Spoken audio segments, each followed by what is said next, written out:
You really think I don't know the truth about you? Those were the exact words my wife shouted at me across our kitchen island one late Thursday night in Dallas, her hands trembling as she clutched her phone like it was a weapon. Her eyes, once the same warm hazel I fell in love with on a summer night years ago, burned with suspicion and disgust. I stood there stunned, holding a half-empty Bud Light I hadn't even sipped yet, and felt the air in our suburban home turn colder than the October wind outside. The way she looked at me, like I was some criminal who had deceived her entire life, made my stomach twist in a way I'll never forget. At that moment, I didn't know where those accusations had come from. I only knew one thing. Whatever had poisoned her mind against me wasn't just some passing argument. It was the beginning of the end. But before I take you into that night, let me rewind. Because if I start the story there, you'll never understand the weight of what was lost. My name is Daniel. I'm 38 years old, and until all of this blew up, I thought I had the kind of marriage people in my circle envied. I grew up in Fort Worth, went to UT Austin, and eventually landed a steady job in logistics management for a mid-sized trucking company. Nothing glamorous, but it paid well enough for us to buy a brick home with a big backyard where our son could throw a football around and our daughter could chase fireflies in the summer. My wife, Emily, was the heart of it all. She taught at an elementary school, and everyone, from the PTA moms to the cashier at our local Kroger, seemed to love her. We met in the most American of ways, a roadside diner off I-35. I was coming back from a long shift driving loads between Dallas and San Antonio, and she was waitressing for the summer while finishing her education degree. I still remember the way she laughed when I ordered pancakes at 8 p.m., like it was the most natural thing in the world. We stayed past her shift, drinking bottomless coffee, trading stories about our families, and before I knew it, the sky outside was pink with dawn. That night led to a road trip 2 weeks later, then a ring within a year, and by the time I turned 27, we were married in a little white church with barbecue catered in the parking lot. Those early years had a kind of magic that's hard to explain unless you've lived it. We didn't have much, but what we had felt like everything. We'd sit on the hood of my Chevy Silverado after payday, share a six-pack, and watch planes cut across the night sky like we were dreaming of some big adventure. Emily had this way of making even the smallest things feel special. Homemade chili in a crock pot on Sunday, handwritten notes in my lunchbox, playlists for our road trips to Galveston. We were building a life, one ordinary brick at a time, and I thought nothing could shake that foundation. But life has a way of slipping cracks into even the strongest walls, and if you don't notice them early enough, those cracks spread.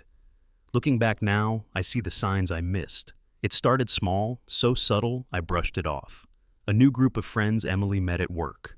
Other young teachers who loved happy hours on Greenville Avenue and posting every detail of their lives on Instagram.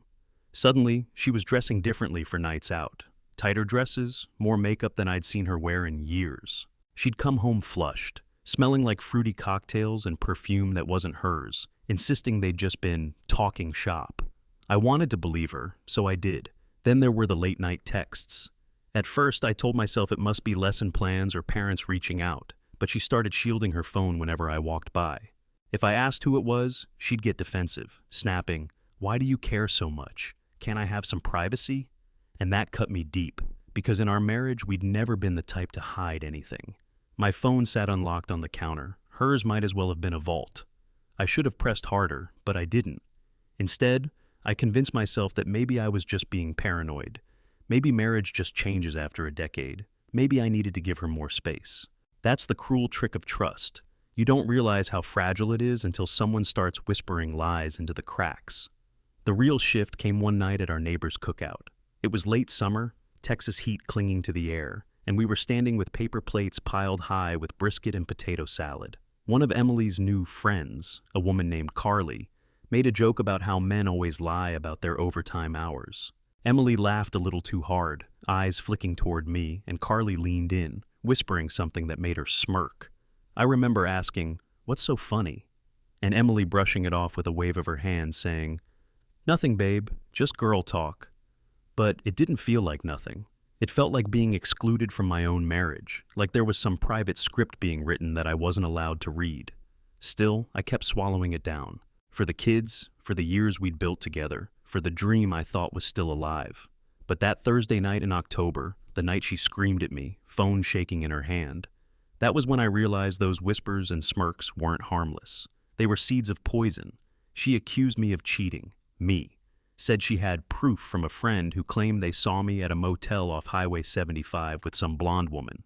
I'd been in Oklahoma City that day on a route check with my supervisor, receipts, and GPS logs to back it up, but she didn't care. Her voice broke as she shouted, "I know what I saw, Daniel. I know what they told me." And I could see in her eyes she wasn't searching for the truth. She had already chosen what to believe. I wanted to grab her shoulders and shake the nonsense out of her. Instead, I just stood there, jaw clenched, and felt something inside me fracture. Because if she could believe that so easily, if she could take someone else's word over mine without a shred of evidence, then what did our years together even mean? That was the night I realized something darker was at play, that someone, or maybe several someones, was feeding her lies. And if I didn't find out who and why, I was going to lose everything. As I looked at Emily trembling in our kitchen, her phone still glowing with whatever toxic messages she'd been shown, I felt the ground shift beneath me. The woman I thought would stand by me through anything wasn't just doubting me, she was turning against me. And the scariest part? I didn't even know the full story yet. The morning after that confrontation, I woke up to an eerie silence. The kind that makes a house feel less like a home and more like a stage set where something terrible is about to happen. Emily's side of the bed was empty, though her purse and phone still lay where she'd left them. Normally, she'd be in the kitchen, humming something from her favorite country playlist while making coffee, but that morning, nothing. Just the hum of the refrigerator and the faint Texas wind rattling the blinds. I poured myself a cup, the aroma bitter and hollow in my mouth, and stared at the coffee maker like it could answer all the questions swirling in my mind. I needed to know, had she really seen something, or had someone planted these lies so cleverly that she swallowed them whole? I knew the only way to find out was to become a quiet detective in my own home, to trace every small step, every tiny deviation from her usual patterns. And so, I began my investigation. I didn't tell anyone, not my best friend, not my brother, not even the kids. This had to be silent, surgical. The first clue came almost immediately. I had synced our calendars to make family planning easier. Soccer games, doctor appointments, weekend errands, but there were entries I didn't recognize. On Wednesday, a late-night business dinner, supposedly with some colleague from her school. But the address was a sketchy part of Oak Lawn, one I knew had motels tucked between office buildings. I printed the calendar entry, stapling it to my growing folder of suspicions. Next, I checked her credit card statements. I'd resisted snooping for months, believing in the sanctity of trust, but now I was past that. The statements revealed charges that didn't match her stories. A nail salon visit at midnight, a gas station 30 miles from our home at 11:47 p.m., a pricey dinner for two at a French bistro downtown. Each line item was a dagger, each receipt a tiny nail in the coffin of my disbelief. I needed more concrete proof, though, something that couldn't be waved off as coincidence or misunderstanding. So I started logging her movements in subtle ways, checking the GPS on our shared apps, taking note of times she left for late work meetings, and seeing where she really went. I even set up a motion-sensitive camera in the hallway leading to the garage, rationalizing that if she were leaving the house at odd hours, I'd want a record for my own peace of mind. Then came the messages. Emily had gotten more cautious with her phone, but humans are creatures of habit. She'd always leave notifications peeking at the top of her screen, even if she tried to hide them. One morning, as she rushed out for what she called a department seminar, I caught a glimpse of a text from someone named MC, reading, "Last night was perfect. Can't wait for tomorrow. Don't worry about him." My stomach dropped so hard it felt like I'd fallen through the floorboards. Him meant me. The tomorrow meant there was planning in motion. I didn't confront her yet. Not because I didn't want to, but because I needed undeniable evidence. The kind that would stand up to scrutiny if this went beyond the house and into court or even therapy. I opened her phone when I knew she'd be out. Our son had soccer practice, and she was late to pick up our daughter from school. I scrolled through deleted messages, third-party messaging apps, and old emails. There they were, screenshots, travel confirmations, and even hotel receipts for rooms booked under a fake name. Emily was living a double life, and the illusion of her innocence had shattered completely in my hands. One receipt stood out more than the others. It was for a weekend stay at a boutique hotel in downtown Dallas, a date that coincided with the teacher conference she had claimed to be attending. The total was $623.41, all charged on her card. I printed it, set it beside the credit card statement, and felt the weight of proof pressing down on me. Every attempt to rationalize it away, maybe she needed quiet to grade papers, maybe it was a work retreat, crumbled in an instant. I also found something else, something more personal that made my blood run cold. Hidden in a folder titled Fun on her laptop were messages between Emily and the same MC. They weren't just planning meetings, they were intimate, flirty, secretive. They spoke in private jokes, exchanged photographs, and made references to moments I thought were ours. Every memory I cherished, every quiet night on the porch or road trip to Galveston, was now tainted by the knowledge that she was sharing parts of herself with someone else at the same time. The pieces were coming together, and I knew I had crossed a line that I could never uncross. I wasn't just dealing with marital tension anymore, I was dealing with betrayal on multiple levels. The data, the receipts, the GPS logs, the deleted messages all painted a picture I could no longer ignore. This was no small indiscretion, it was systematic, deliberate, and ongoing. But I needed one final confirmation, the sort of evidence that couldn't be challenged in a conversation. I ordered a discreet DNA test kit, not for her, not for me, but for a part of the puzzle I suspected might exist. There had been whispers from someone in her circle, veiled remarks about a new beginning, or someone else's baby. I couldn't let fear dictate my actions, so I prepared everything in advance, ready for the eventual confrontation I knew would come. In the meantime, I gathered our family photographs, receipts, calendars, and notes into a single binder.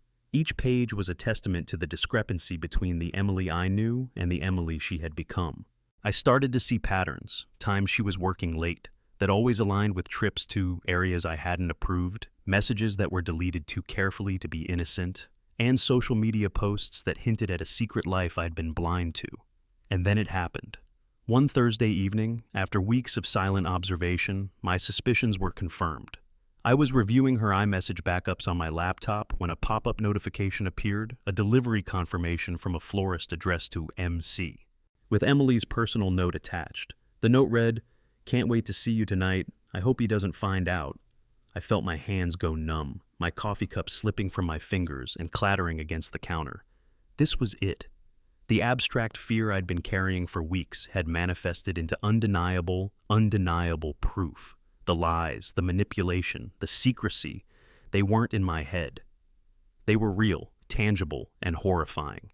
I leaned back in the chair, staring at the screen, the hum of the laptop and the distant traffic outside the window, filling the room with a surreal, almost cinematic tension. Everything I had trusted, everything I had built, was crumbling, not because of some misunderstanding, but because of calculated deception. And yet, despite the storm of rage, heartbreak, and disbelief, I knew I had to remain composed. I couldn't act on emotion alone. I had to strategize. Every receipt, every text, every GPS ping, every photo was a weapon in a battle I hadn't anticipated, but now could not avoid. That night, I sat in our living room, the Texas skyline painted in deep orange behind the blinds, the DNA kit on the coffee table, the binder of proof stacked neatly beside it, and the sense of inevitability settled over me like the weight of the humid summer air. Emily walked in, smiling innocently, completely unaware that I knew everything. She hung up her coat, brushed past me, and said casually, "Dinner's almost ready." I didn't respond. Not yet. Because I had crossed the threshold from suspicion into certainty. The evidence was irrefutable. And now, the next steps, confrontation, exposure, and ultimately reclaiming control over my life, would require all of my patience, precision, and resolve. I looked at her, her laugh lines and hazel eyes still familiar yet alien at the same time, and realized that nothing would ever be the same. This wasn't just marital conflict. This was a chess game, and I now held the board. The morning of the confrontation felt surreal, like walking onto a stage without a script, only the stakes were painfully real. I had spent the night reviewing every piece of evidence, organizing receipts, screenshots, calendar entries, hotel confirmations, and GPS logs into a meticulously labeled binder. Each page was a bullet point in the story Emily had been writing behind my back, and now it was time for me to read it aloud. But I wasn't going to do it in private. If deception was public, exposure should be public too, but with calculated dignity, not vindictive theatrics. I chose the Dallas Clubhouse, an upscale restaurant with private rooms, often used for business luncheons and board meetings. Its polished oak panels and low-hung chandeliers lent an air of seriousness, and the staff were discreet, trained in maintaining silence during sensitive affairs. I made a reservation under the pretense of celebrating our 10th anniversary. Emily, unsuspecting, arrived wearing a crisp white blouse and jeans, her smile wide, and unaware that this dinner would be unlike any other. "Happy anniversary, Emily," I said, as she slid into the booth across from me. Her smile faltered slightly, sensing a rigidity in my voice she couldn't yet place. "Thanks," she murmured, placing her purse on the seat beside her, already reaching for her water glass. I stayed silent, letting the tension build. I wanted her to squirm just slightly, to feel the weight of the unknown. Then, I opened the binder. The thick stack of documents looked innocuous at first glance, but the moment I laid it on the table, her eyes flicked down. "What's that?" she asked, her voice tight. "I think you know," I said calmly, opening to the first page, the calendar entries. "That business dinner you had downtown last Wednesday?" I went ahead and checked. I flicked to the credit card statements. "And these hotel receipts, Emily. Fancy hotel rooms, late nights, all charged to your card. And then there's this." I turned the page to reveal the text messages, screenshots of her conversations with MC. Her eyes widened, pupils dilating, and for the first time in months, I saw genuine fear. "You can't prove anything," she exclaimed, though her voice wavered. "I mean, these are just coincidences." "Coincidences?" I asked, voice calm, almost clinical. "Let's see. Your GPS says you were 30 miles from the school at 11:47 p.m. Last night, the florist confirmed a delivery addressed to MC, and your own note was attached. Can't wait to see you tonight. I hope he doesn't find out." Emily's face went pale, and for a moment, she looked like the girl I had married, the one who had once held my hand during thunderstorms and whispered that everything would be okay. That girl was gone. In her place was someone calculating, someone who thought she could manipulate reality while hiding behind lies. I can explain," she stammered, her voice shaking. "It's not what it looks like." I leaned back, letting her words hang in the air. "It's exactly what it looks like, Emily. And the problem isn't just what you did. It's the web of lies you spun around our lives. The trust you shattered, the family you put at risk. Do you know what it's like to discover someone you love has been living a double life for months? To see every memory tainted by secrets?" Her lips trembled, and she opened her mouth to speak, but I raised a hand to pause her. "Not yet. Let me finish." I flipped to the next page, the deleted messages, the hotel confirmations, the receipts. Everything points to one conclusion: calculated deception, ongoing, deliberate, and I have proof for every single claim. At that moment, the waiter brought the appetizer, setting down a small plate of grilled shrimp and avocado salad. Emily barely touched it, her hands shaking as she reached for her water glass. I didn't break eye contact. She was cornered, and she knew it. "I can't believe you go through all this," she whispered, tears brimming. "You're insane. You're making a mountain out of a molehill." I smiled faintly, coldly. Am I? Or am I finally seeing reality for what it is? You wanted this double life, Emily. You wanted to keep me in the dark. But secrets have a way of surfacing. I reached into my jacket pocket and pulled out the DNA test kit I had ordered weeks ago, placing it on the table like a gavel hitting wood. Her eyes widened in shock. "You didn't," she breathed. "I did," I said. "Not because I wanted to punish you, but because if there's a child involved, I need to know the truth. I need facts, not lies. You've made our family a battlefield of deception, and I can't allow that to continue unchecked." Emily's face twisted with panic. This isn't fair. You can't just, this is harassment." I stayed calm. My voice was quiet, steady, but every word was precise. "Fairness ended the moment you started lying. Every lie you told, every secret meeting, every stolen moment. I documented it all, and now, Emily, it's public." I gestured toward the door. "I've invited witnesses." Her eyes darted around. "Witnesses?" "Yes. Your lawyer is on the line, as is mine, and I've seen a few colleagues from work who know about these department conferences that weren't so departmental after all." I could see the color draining from her face. She had expected private manipulation, quiet excuses. She hadn't expected exposure, documentation, witnesses, the kind of confrontation that could unravel everything in her carefully curated life. Her voice dropped to a whisper. "You're going to ruin me." I shook my head. "No, Emily. You've done that yourself." The room was tense, heavy with the gravity of betrayal laid bare. The waiter hovered discreetly nearby, ready to fetch drinks, but knowing better than to interrupt. Every click of the silverware, every subtle movement added to the rhythm of revelation. Then came the humiliation moment. I had invited two friends of ours who were also mutual colleagues. They arrived quietly, taking seats at the next table. One of them, Sarah, our mutual friend from the neighborhood book club, whispered something to the manager, who discreetly positioned herself nearby. Emily froze when she recognized familiar faces witnessing her unraveling facade. "You brought them," she hissed. "They're just here to observe," I replied. "But let's not forget, Emily, observation is reality. And reality doesn't care about excuses." Her hands trembled as she picked up a fork, but couldn't bring herself to eat. Her eyes darted between me, the binder, the DNA kit, and the witnesses who had now realized the gravity of the situation. I watched her try to formulate words, her gaslighting attempts collapsing under the weight of undeniable proof. "You," she began, voice rising, "you're insane." I stood, letting the chair scrape softly against the polished floor.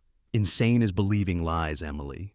Insane is thinking I wouldn't notice, that I wouldn't gather facts, that I wouldn't hold you accountable for the chaos you created."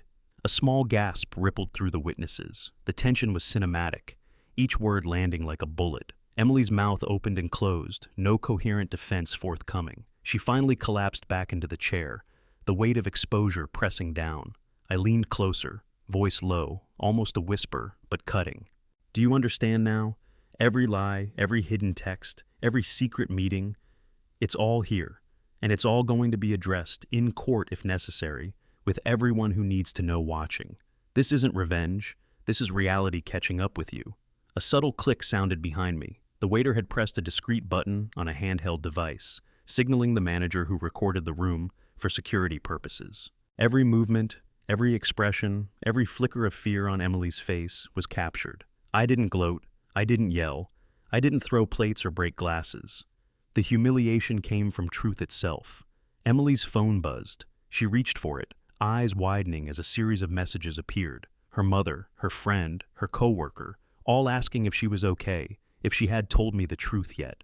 The exposure was complete, irreversible, and public enough that her carefully constructed world was crumbling around her. I closed the binder, sliding it toward her. "It's your move now," I said calmly. "But remember this, the facts don't lie, and reality doesn't bend for anyone." Her shoulders slumped, and for the first time, the woman who had once smiled so brightly at our Sunday cookouts seemed small, vulnerable, cornered. I let the silence linger, long and deliberate, knowing that in that quiet, the power had shifted irrevocably. By the time we left the restaurant, Emily was pale, her composure shattered. We didn't argue on the way home. Words were unnecessary. The evidence had spoken. And for the first time in months, I felt a sliver of control return to my life. Not through anger, not through revenge, but through truth and the meticulous gathering of facts. That night, at home, I placed the binder on the kitchen counter and set the DNA kit beside it. Emily avoided looking at them. She knew the confrontation wasn't over. It had just shifted from discovery to acknowledgement. The stage was set for the final act, legal resolution, clarity, and closure. And somewhere deep inside, I felt a strange sense of peace. Not because she had been caught, but because I had reclaimed my reality, my family's safety, and my sanity. The battle was far from over, but the first, crucial victory had been won.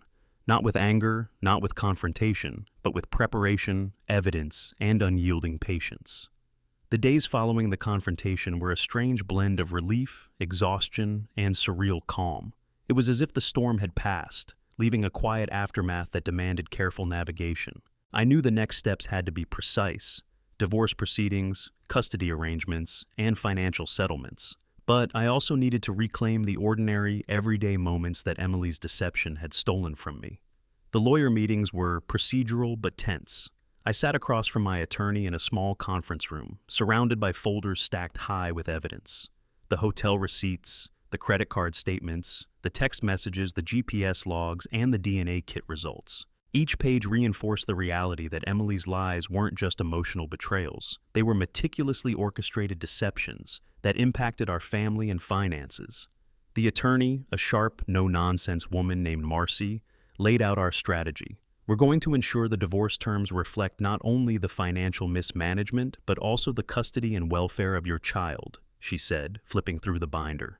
This isn't about revenge, it's about protection and fairness. Emily's lawyer, a younger man who seemed eager yet cautious, tried to downplay the evidence, claiming misunderstandings and exaggerated interpretations. But every claim he made was met with the incontrovertible documentation we had collected. Her attempts at manipulation, gaslighting, and half-truths crumbled under the weight of facts. I didn't gloat. I simply allowed the evidence to speak for itself, watching as the scales of justice began to tip toward clarity. In parallel, I focused on rebuilding my personal routine, which had been neglected for months. Morning coffee on the porch became a sacred ritual. 2 Bud Light cans chilled in the mini fridge, the newspaper folded neatly on the table, and the distant hum of the neighborhood waking up. The first morning I cracked a can open and took that long, slow sip, I realized how much I had missed the small, ordinary pleasures. No text messages from Emily, no whispered apologies. Just the cool metal against my fingers, the faint scent of cut grass, and a sense of freedom I hadn't felt in years. Our son Josh was the true center of gravity during this period. He had been young when the deception began, and I was determined to shield him from the chaos. Weekends became sacred father-son time, pancake breakfasts with syrup dribbling over the edges of the plate, long afternoons watching ESPN highlights, and evening trips to the local diner for fries and milkshakes. Each laugh, each shared glance was a small victory against the lingering shadows of Emily's betrayal. Court day arrived with its own cinematic tension. The courtroom, a sunlit chamber with polished oak benches and solemn air, felt heavy with anticipation. Emily arrived, impeccably dressed, attempting to mask anxiety with confidence. Her lawyer presented her case, citing supposed misunderstandings and selective memory gaps. I sat calmly, letting my attorney counter each point with precise evidence. The receipts, the GPS logs, the text messages, the DNA test results. At one point, the judge, a no-nonsense man with a reputation for fairness, leaned forward and glanced at Emily. "Ms. Carver, your actions have been well documented," he said, his voice steady. "You were given every opportunity to clarify discrepancies, yet the evidence presented here suggests deliberate misrepresentation and betrayal. Mr.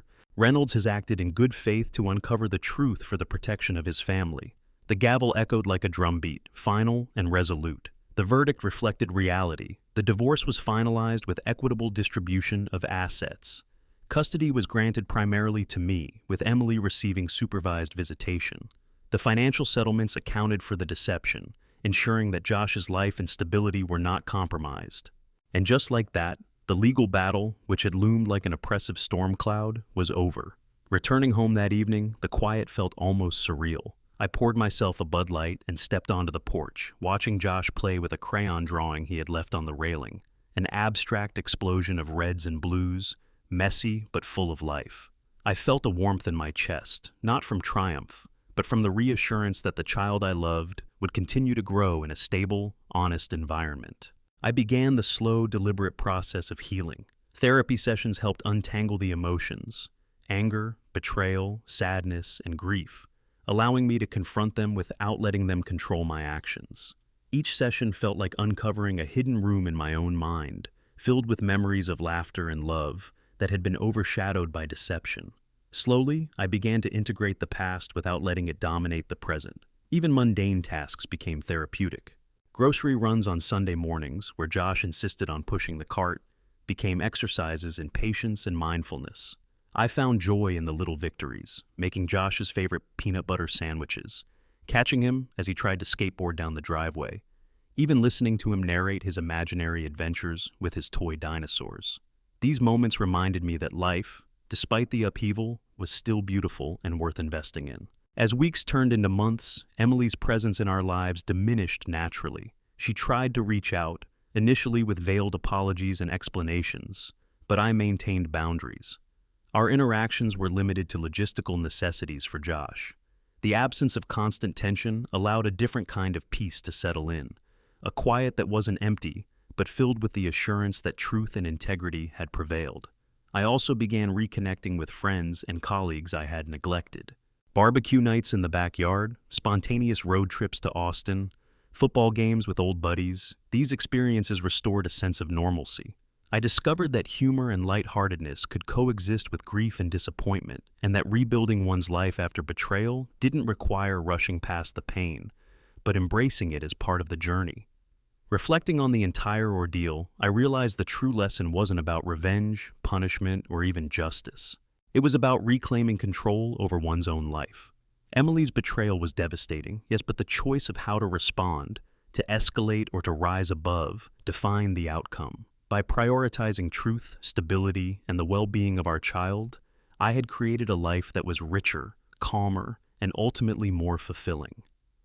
One quiet evening, I watched Josh coloring in his sketchbook while I sipped a cold Bud Light on the porch. The sun dipped behind the trees, casting golden light over the yard. I realized that peace wasn't about punishing the guilty, it was about living honestly, fully, and without resentment. Sometimes, the most profound victories aren't loud or public. They're found in the quiet reclamation of ordinary life. I smiled, watching my son's crayons smear across the page, and thought, sometimes the trash takes itself out. It was a simple, almost crude saying, but it captured the essence of the journey perfectly. Life had a way of balancing itself, and by focusing on integrity and love, I had turned a story of betrayal into one of resilience and growth.